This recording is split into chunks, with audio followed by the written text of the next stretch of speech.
11 साल बाद टेलीविज़न में धमाकेदार एंट्री करने के लिए फ़िक्शन शोज़ में नॉन फ़िक्शन शो के विराट कोहली हमारे साथ हैं, यानी कि जय भानुशाली। बहुत बहुत स्वागत है। स्वीट यार, आपने इंट्रोडक्शन काफ़ी अच्छा दिया। शुरुआत मुझे एकदम ऐसा अचानक से मैं जाग गया कि वाह, कुछ अलग आपने इंट्रोडक्शन दिया है। And thank you so much for calling me a Virat of non fiction and fiction shows. And बहुत खुश हूँ एक शो लेकर वापस मैं आ रहा हूँ टेलीविज़न में 11 साल के बाद। बहुत इंतज़ार भी किया था, बिकॉज़ इंतज़ार इसलिए नहीं कि काम नहीं मिल रहा था, इंतज़ार इसलिए कि अच्छा काम जो मैं चाहता था, जो दिल से मैं चाहता था, वो नहीं आ रहा था। एंड जब मुझे ये शो आया तो मैंने 2 बार भी सोचा नहीं कि मुझे करना चाहिए कि नहीं। बिकॉज़ जब मेरी फ़र्स्ट मीटिंग हुई थी तभी जब मैंने मीटिंग ख़त्म की थी और मैं जब बाहर निकला ऑफिस से, तब से मैं अपने आप को कहना शुरू कर दिया था दैट मैं हम का शिवेंद्र बारोट हूँ। और रोज़ मैं अपने आप को कह रहा था कि ये शो मेरा है, ये शो मेरा है, मेरा है, और ये किसी को नहीं जा सकता। और कोई कहता है ना कि शाहरुख खान ने कहा था कि किसी चीज़ को शिद्दत से मांगो तो पूरी कायनात उसे आपसे मिलाने की साजिश में लग जाती है। वो फिल्म में तो मुझे लगा कि राइटर ने डायलॉग लिखा है, लेकिन आज यकीन मानना शुरू कर चुका है कि जिस चीज़ को आप शिद्दत से मांगते हैं ऊपर वाले से, वो आपको ज़रूर मिलती है। And I am happy that I got this opportunity to play this role. तो अजय, सबसे सरप्राइजिंग फैक्टर ये था कि 11 साल बाद आपने फिक्शन के लिए हाँ बोला, बट एक और चीज़ थी कि ये सेट है उमरगांव में, मुंबई से दूर है, साथ ही साथ फैमिली भी है, टचवुड बहुत अच्छी फैमिली है सब। सो ये एक बहुत ये होता है ना कि चैलेंजिंग और लोगों के लिए सरप्राइजिंग भी है कि क्यों आपने हाँ बोला, इतना दूर रहने के बाद, फैमिली से भी दूर होना है, सब चीज़ें। आपको बताऊँ, मैंने शुरुआत में हाँ बोल दी बिना कि नहीं मुझे करना है, वो एक्साइटमेंट के लिए कि मुझे जो मैंने स्टोरी सुनी है पूरी एंड तक, वो सुनने के बाद मुझे लगा था कि यार मुझे ये करना है। मैंने हाँ कर दी। मैं घर आया और घर आके मैंने अपनी बच्ची का चेहरा देखा, और बच्ची का चेहरा देखा क्योंकि मेरी ज़िंदगी में मेरे लिए मेरी बच्ची से बढ़कर कुछ नहीं है। और मैं ऐसा था कि मैं पैनिक हो रहा था, और वो मेरी वाइफ़ ने देख लिया, और वाइफ़ ने सिर्फ इतना कहा कि you weighted a lot for this, जो तुम चाहते थे। क्योंकि मैं मतलब हर महीने में 1-2 बार कहता था कि मुझे ऐसा रोल चाहिए, ऐसा रोल चाहिए, और बहुत टाइम के बाद मुझे एक ऐसा रोल ये आया।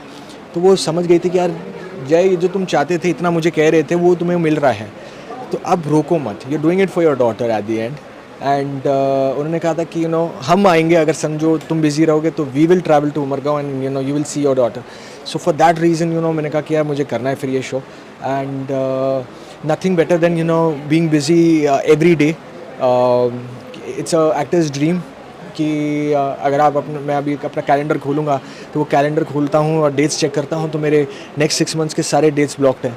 तो वो जो खुशी है वो एक्टर की कि I am book for the next 6 months, भले वो ये शो है या फिर इंडियाज़ बेस्ट डांसर जो मैं दूसरा शो कर रहा हूँ वो है, तो वो खुशी आई थिंक एक्टर को it's bigger than any other thing.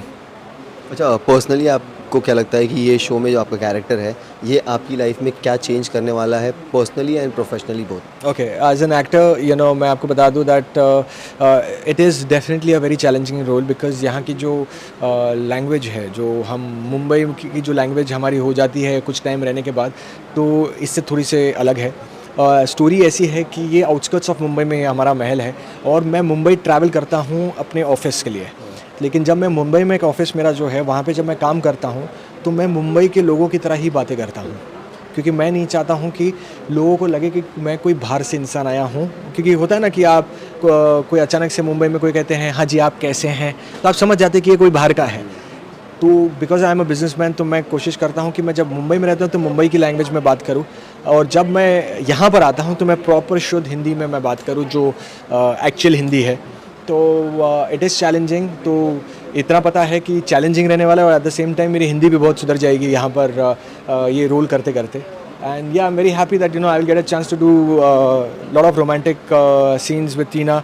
She is a fantastic actress, and I hope लोगों को हमारी जोड़ी जो प्रोमो के बाद ही काफ़ी लोगों ने मैं सच्ची बता रहा हूँ, मैंने ज़िंदगी में पहली बार जितने भी ऑनलाइन पोर्टल्स हैं, जितने भी ऐप का भी सबका, मैंने जिन ने वो प्रोमो पोस्ट किया था, मैंने सभी के कमेंट सेक्शन पढ़े थे, और सभी का ये था एक फ्रेश जोड़ी देखने को मिल रही है, and they were very happy with the promo that chemistry अच्छी लग रही है। सो आई एम हैप्पी दैट शुरुआत अच्छी हुई है, और बस अब एपिसोड्स अच्छे हो जाए एंड लोगों को पसंद आए, वही चाहता हूँ। साथ ही एक कुछ दिन पहले एक हार्ट टचिंग, लाइक वो एक बोलते हैं ना कि एक नोट भी शेयर किया था आपने डॉटर को लेकर के, लाइक जिसके बारे में मैंने अभी पढ़ा था, आर्टिकल भी आया था। कि फैमिली मैं तो बहुत लिखता हूँ अपने बेटी के बारे में। अभी आपने कौन सा बर्थडे के ऊपर माही के बर्थडे के लिए मैंने लिखा था?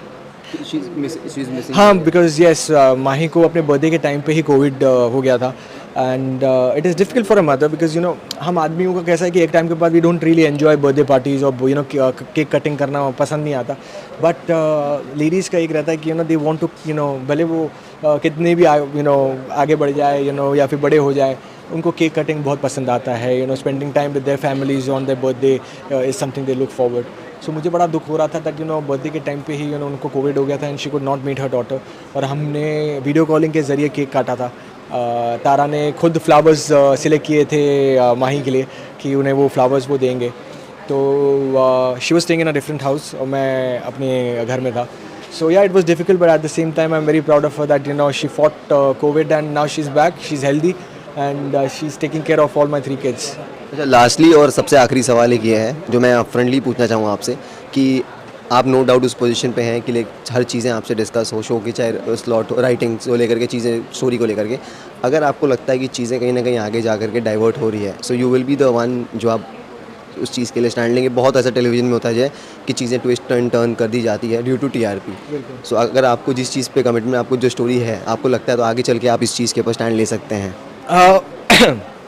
टेलीविज़न हम बनाते ही हैं हमारे ऑडियंस के लिए, और रही बात ये शो की तो इट इज़ अडेप्टेशन। हमने ये शो के राइट्स लिए हैं, एक टर्की इस्तांबुल का शो है जो हमने यहाँ पर लेकर आए हैं।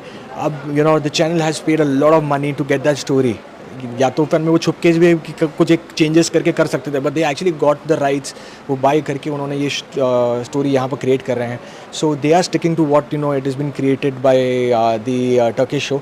यस, थोड़ा सा चेंजेस कर रहे हैं, इंडियनाइज कर रहे हैं, लेकिन एंड में स्टोरी बेसिक वही रहने वाली है, ज़्यादा चेंजेस नहीं होने वाले हैं। एंड मुझे नहीं लगता कि जिस तरह से ये जो मैं एपिसोड्स अभी अपने देखा हूँ अभी तक जो हमने शूट कर लिए हैं, जो बहुत जल्द 10 अप्रैल को लॉन्च होने वाला है, वो देखकर मुझे लग रहा नहीं है कि हम भटकेंगे हमारे वो ओरिजिनल स्टोरी से। हम इसी के साथ आगे बढ़ते रहेंगे। तो बस आपको इतना ही कहना चाहता हूँ कि जितने भी फैंस हैं, जितने भी ये वीडियो देख रहे हैं, प्लीज़, मैं नहीं चाहूँगा कि आपको कहूँ कि ये बहुत हटके शो है। सब कहते हैं यार हटके शो है, प्लीज़ मेरा शो देखिए, वो तो मैं कहूँगा, लेकिन मैं सिर्फ इतना ही कहना चाहता हूँ, 1 हफ्ते के लिए देखिए, सिर्फ 1 हफ्ते के लिए। 1 हफ्ते हमें मौका दीजिए, इसे देखिए, और उसके बाद अगर हमने आपको रीज़न्स नहीं दिए हैं कि ये शो देखने के, क्या होता है कि बहुत सारे आएंगे मेरे लिए या फिर मेरे टीना के लिए आएंगे, बहुत लोग आएंगे, लेकिन एट दी एंड अगर हमने आपको एक भी रीज़न दिया होगा तो उस शो को प्लीज़ कंटिन्यू करिएगा और देखिएगा, क्योंकि ये शो हम बहुत दिल से और बहुत प्यार से आपके लिए बना रहे हैं। ज़रूर देखेंगे। Thank you so much and all the best जय भाई। Thank you.